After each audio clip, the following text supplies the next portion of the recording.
Welcome to Arha Telugu stories. ఈరోజు కథ ప్రణయమా ప్రళయమా part 5 వినబోతున్నారు.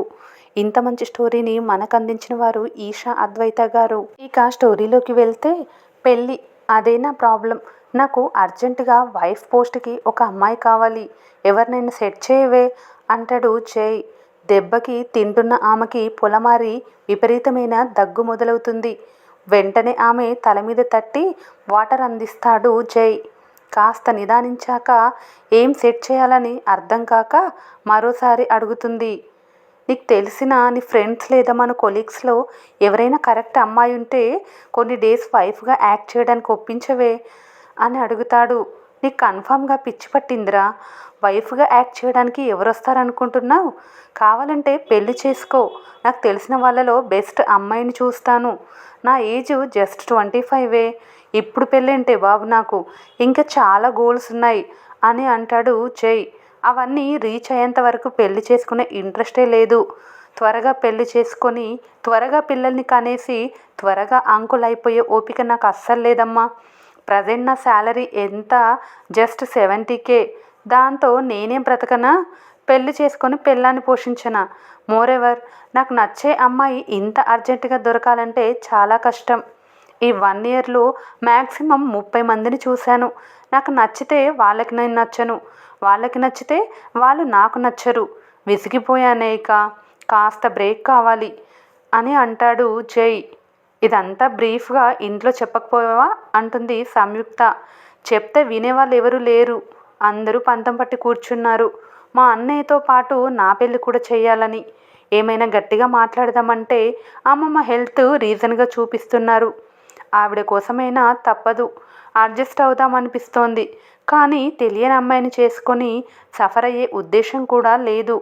అందుకే కొన్ని డేస్ ఈ మ్యారేజ్ డ్రామా ప్లే చేశాక తనకి నాకు పడక డైవర్స్ తీసుకున్నామని ఇంట్లో చెప్తే అక్కడితో ఆ గోల వదిలిపోతుంది. ఇంకొన్ని ఇయర్స్ వరకు నన్ను ఎవరు డిస్టర్బ్ చేయరు. ఆ తర్వాత నాకు నచ్చిన అమ్మాయిని పెళ్లి చేసుకుంటాను అని అంటాడు జై. ప్లాన్ బాగానే ఉంది, బట్ దీనికోసం పర్ఫెక్ట్ అమ్మాయి కావాలంటే చాలా ట్రై చేయాలరా అని అంటుంది సంయుక్త. అంత టైం కూడా లేదే, 4 డేస్లో ఎవరో ఒకరు కావాలి. రాక వారం తర్వాత సండే వచ్చింది. సండే పూట మా అమ్మ కూడా లేక ప్రశాంతంగా నా టైం స్పెండ్ చేయాలనుకుంటే వచ్చి మొత్తం చెడగొట్టావు కదరా అంటుంది సంయుక్త. ఇప్పటికిప్పుడు అర్జెంటుగా ఎవరు దొరుకుతారు? అంత మాట అనకే, నాకు నువ్వు తప్ప ఎవరున్నారు యుక్త అని జాలిగా అడుగుతూ ఆమెను కన్విన్స్ చేయడానికి చాలా ట్రై చేస్తాడు జై. సరే, మన కొలీగ్స్లో నీకు క్రష్ ఉన్న అమ్మాయి ఎవరన్నా ఉంటే చెప్పు, తనతో మాట్లాడతా, బట్ ఇబ్బంది పెట్టకూడదు. వెంటనే ఓ 10 మంది అమ్మాయిల పేర్లు చెప్తాడు జై. మోహన్ చూడు వెలిగిపోతుంది.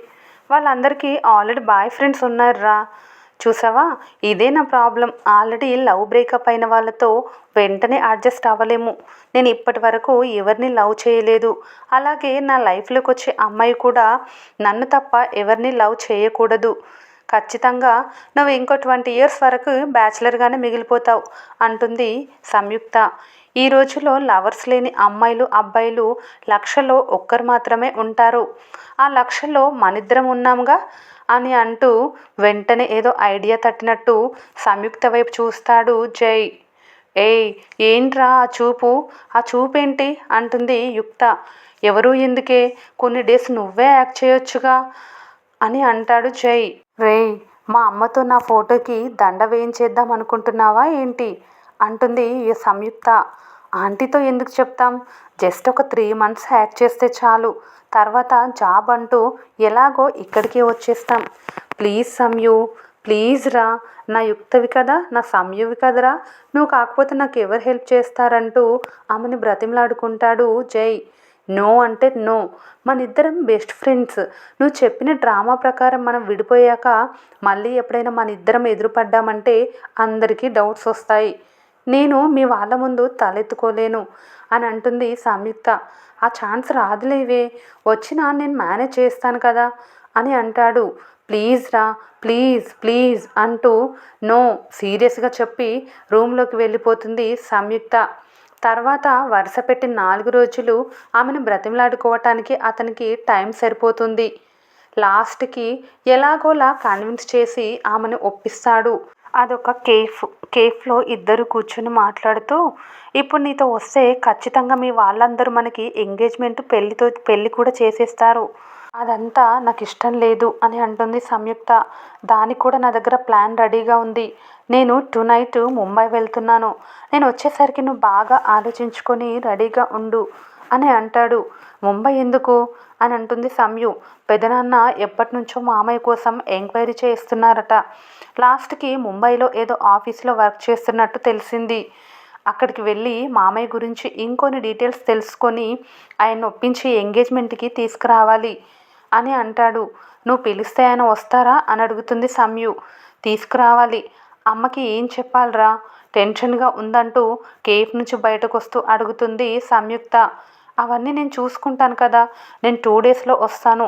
అప్పటికి రెడీగా ఉండి చాలు. ఆంటీని కన్విన్స్ చేసే బాధ్యత నాది అంటూ బైక్ స్టార్ట్ చేస్తాడు జై. నువ్వు చెప్పేది వినడానికి సింపుల్గా ఉన్నా తలుచుకుంటే మాత్రం బీపీ ఓ రేంజ్లో ఉంది అని అంటుంది సంయు.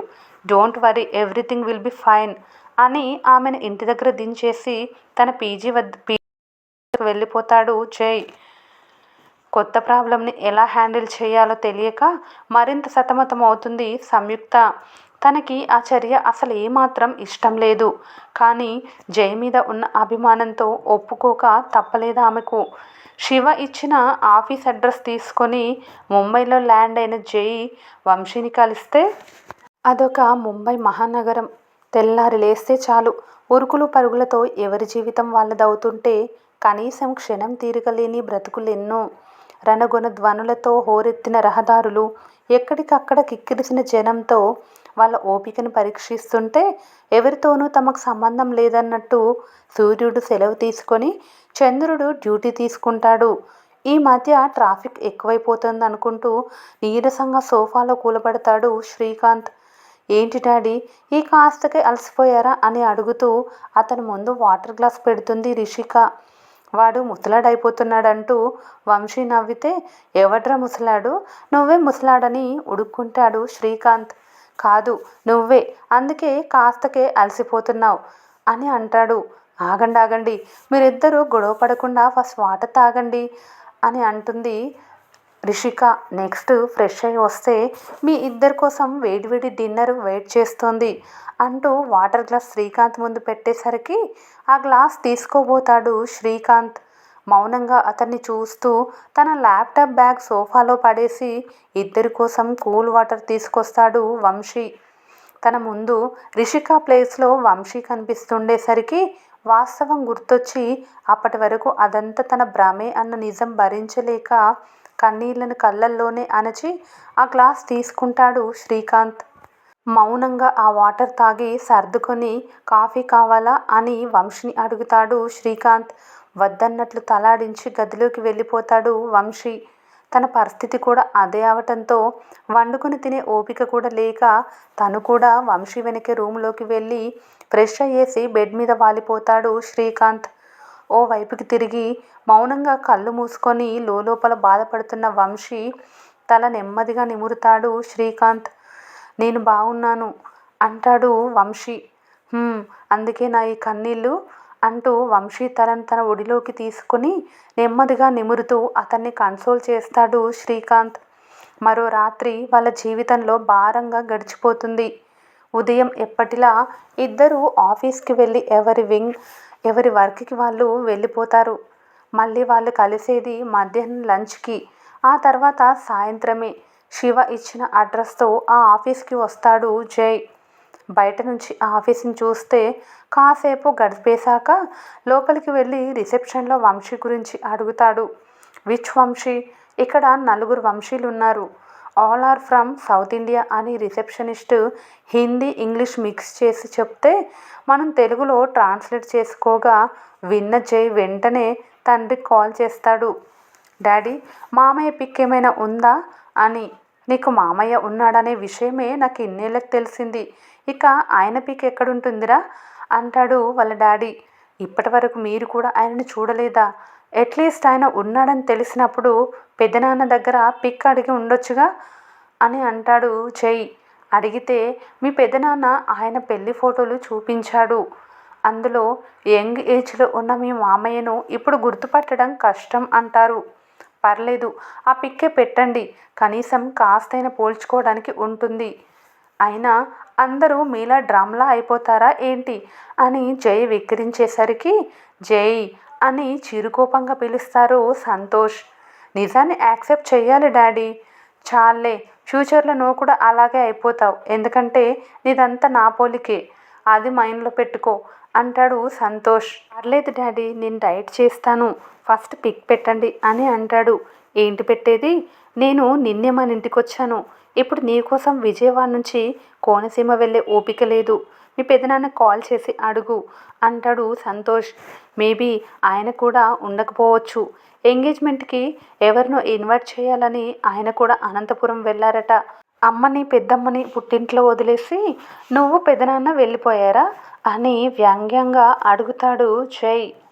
అంటే ఇక్కడ శివ నేటివ్ అదే ఊరైనా ఆయన సెటిల్ అయింది మాత్రం అనంతపురం. ఇక సంతోష్ గారి నేటివ్ విజయవాడ, జై వర్క్ చేసేది హైదరాబాద్.